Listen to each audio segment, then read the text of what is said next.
नमस्कार, राष्ट्रीय सागर के डिजिटल प्लेटफॉर्म पे आपका बहुत बहुत स्वागत है। मैं आपके साथ रोशन कुमार। बीते 2 दिन पहले पहलगाम में जिस प्रकार से भारतीयों पर आतंकवादियों ने हमला किया और भारत के कई नागरिकों के ऊपर जिस प्रकार से निर्मम हत्या की गई, उसके बाद अब जो है तेजस्वी यादव ने सरकार से कई सारी मांग कर दी। आज सदाकत आश्रम जो कि प्रदेश कांग्रेस की प्रदेश कार्यालय है, यहाँ पर जो है आज तेजस्वी यादव पहुंची और महागठबंधन के जितने भी शीर्ष नेतृत्व है वो लोग पहुंचे। लेकिन जब प्रेस कॉन्फ्रेंस हुआ तो उसके शुरुआत में तेजस्वी यादव ने केंद्र सरकार से कई सारी आंकड़ों के साथ मांग कर दी। तेजस्वी यादव ने कहा कि इससे पहले भी जम्मू कश्मीर में कई सारे हिंदुस्तानियों पर जो है आतंकवादियों ने हमला किया है और अब तक केंद्र सरकार के द्वारा किसी भी प्रकार की कोई सार्थक पहल नहीं की गई है और जो आतंकवादी है उसको अब तक चिन्हित नहीं किया गया। जो कार्रवाई होनी चाहिए उस पर भी प्रश्न चिन्ह तेजस्वी यादव ने खड़ा किया है। पहले आपको हम सुनाते हैं तेजस्वी यादव के उन तमाम जो पहलगाम में आतंकवादियों का हमला हुआ था उसको लेकर सरकार से क्या कुछ मांग कर रहे हैं, क्या कुछ सवाल कर रहे हैं।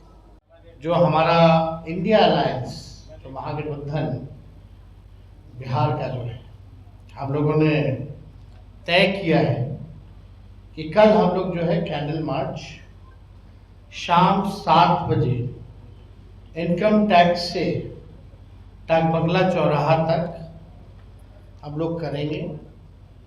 और ये कैंडल मार्च आप सब लोग जानते हैं कि इतनी बड़ी घटना हुई है जो पहलगाम में जो पर्यटकों की जो मृत्यु हुई उनकी श्रद्धांजलि को हम लोग देने का काम करेंगे। और कैंडल मार्च सभी महागठबंधन सभी पार्टी के नेता हम सब खुद स्वयं मौजूद रहेंगे और ये कार्यक्रम जो है पूरे बिहार के हर जिला हेडक्वार्टर में होगा और स्वयं हम सब लोग जो है पटना में मौजूद रहेंगे।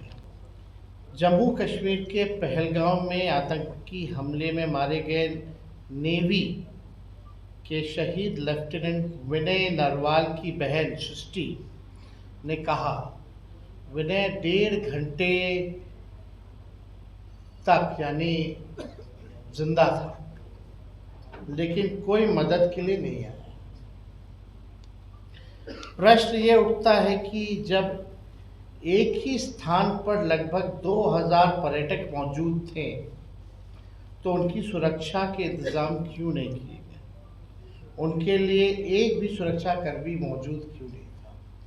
और पहलगाम ऐसा जगह है ऑलरेडी हाई सिक्योरिटी जोन में आता है क्योंकि कई हजारों में पर्यटक वहाँ रहते हैं पहले से ही। ऐसी घटना होना, लेफ्टिनेंट हमारे 1.5 घंटे तक जिंदा रहे, तड़पते रहे कि सहयोग कुछ मिले, नहीं मिल पाया। जबकि सरकार को ये पता था कि जम्मू कश्मीर में 2014 से अब तक 3982 आतंकी घटनाएं हुई हैं जिनमें 413 आम लोगों की हत्या हुई है और 630 सुरक्षा बल के लोग शहीद हुए। इस गंभीर लापरवाही की जिम्मेवारी कौन लेगा?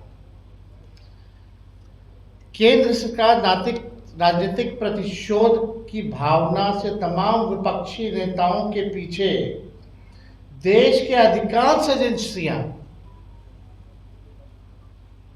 लगाती है, लेकिन आतंकियों के पीछे ऐसा क्यों नहीं कर पाती है? हम लोगों के पीछे देश की सब एजेंसियां लगी रहती है, लेकिन इनके पीछे कौन सी एजेंसियां लगाई जा रही है?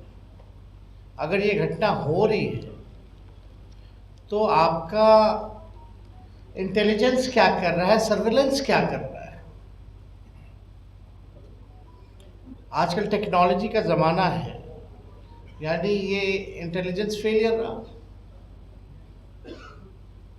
और वो हाई लेवल सिक्योरिटी जोन में ऐसी घटना। और वो जो सड़क है वो कच्चा सड़क है, कई घंटे लगता है ऊपर जाने में, हथियार लेकर के जाना। बल्कि हर जगह चेक पॉइंट्स है, हर जगह आर्मी तैनात रहती है, सेना तैनात रहती है।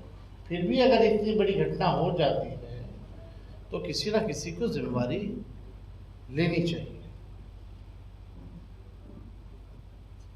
और विपक्षी नेताओं के पीछे आप लगाते हैं। ठीक है, लगाइए, लेकिन आतंकियों को तो रोकिए। पुलवामा कांड जो हुआ था, उसकी जांच का क्या हुआ? आप भी जानना चाहते हैं, हम भी जानना चाहते हैं। देश का हर एक नागरिक पुलवामा कांड में 200-300 RDX किलो 200-300 किलो RDX कैसे पहुंचा, और अब तक की सबसे बड़ी घटना मानी जाती है जिसमें हमारे कई जवान शहीद हो गए, उसकी जांच का क्या हुआ? देश का हर एक नागरिक, हर एक भारतीय ये जानना चाहता है उस जांच का क्या हुआ। कौन था उसका दोषी? लापरवाही कौन, किसका फेलियर था? आप जानते हैं, जम्मू कश्मीर में आतंकियों द्वारा समय समय पर बिहार के अनेक श्रमिक भाइयों की हत्या की गई। अब सरकार बताए इसका जिम्मेदार कौन है? आप देखते हुए जो हमारे बिहार से पलायन करके बाहर मजदूरी करने कई लोग गए, बिहारी भाई हमारे, उनकी भी मौतें हुई, तो आखिर उसकी जिम्मेवारी कौन लेगा? सरहद पार से आतंकी देश में आ रहे हैं, तो ये देश की सुरक्षा के साथ खिलवाड़ है। ये बहुत बड़ा सिक्योरिटी लैप्स है। पहलगाम में आतंकियों ने आकर यानी रखी की होगी, स्पॉट चुना होगा। ऐसे नहीं कि आते कि घुस गए होंगे, रेकी जरूर की होगी, स्पॉट चुना होगा, सरहद पार किए होंगे, तब जो है वारदात को अंजाम दिया। तो ये तो पूरा फेलियर आखिर ये किसका है, ये हम लोग जो है जानना चाहते हैं। वारदात की घटना को भी चुनने में प्लानिंग लगती है, तो ये कब से हो रहा था, क्या हो रहा था, ये सरकार को बताना चाहिए। लेकिन इस बीच हमारा इंटेलिजेंस सिस्टम क्या कर रहा था, इसकी जवाबदेही कौन करेगा? भारतीय जनता पार्टी, केंद्र सरकार और गोदी मीडिया के द्वारा आतंकी घटना को सांप्रदायिक रंग देना सरकार की नाकामी का प्रत्यक्ष प्रमाण है। बीजेपी की ऐसी पहल देश, संविधान, लोकतंत्र और मानवता के लिए घातक है। महागठबंधन इसकी निंदा करता है। क्या बिहार सरकार ने कश्मीर में पर्यटन के लिए गए अपने नागरिकों के मदद हेतु कोई हेल्पलाइन नंबर जारी किया है? क्या अपने किसी मंत्री की तैनाती वहां की है? बिहार के नागरिकों की सुरक्षित वापसी सुनिश्चित किया है? क्या बिहार सरकार प्रधानमंत्री की रैली में इतनी व्यस्त है कि उसे अपने नागरिकों की सूद लेने का भी समय नहीं है? तो ये जो सवाल जो है, ये हम जानना चाहते हैं बिहार के अचेत मुख्यमंत्री जी से। उनके because he tired and retired अधिकारी जो है बिहार चला रहे हैं, उनके रिटायर्ड अधिकारी और जो जदयू में जो है, जिनकी मानसिकता भाजपा में है, दिल और दिमाग, वैसे जदयू के टॉप लीडरशिप से भी जानना चाहते हैं कि आपने जो भी बिहारी पर्यटक कभी कश्मीर में हैं, उनकी सुरक्षित वापसी के लिए आपने क्या प्रावधान किया? तो ये बिहार है, इस गंभीर विषय में, गंभीर समय में पूरा देश, हम पूरा विपक्षी दल एकजुट है और हम लोग चाहते हैं कि आतंकवादियों को जवाब मिले। लेकिन जवाब सरकार को भी देना चाहिए, मौजूदा सरकार को, भारत सरकार को बताना चाहिए इतना बड़ा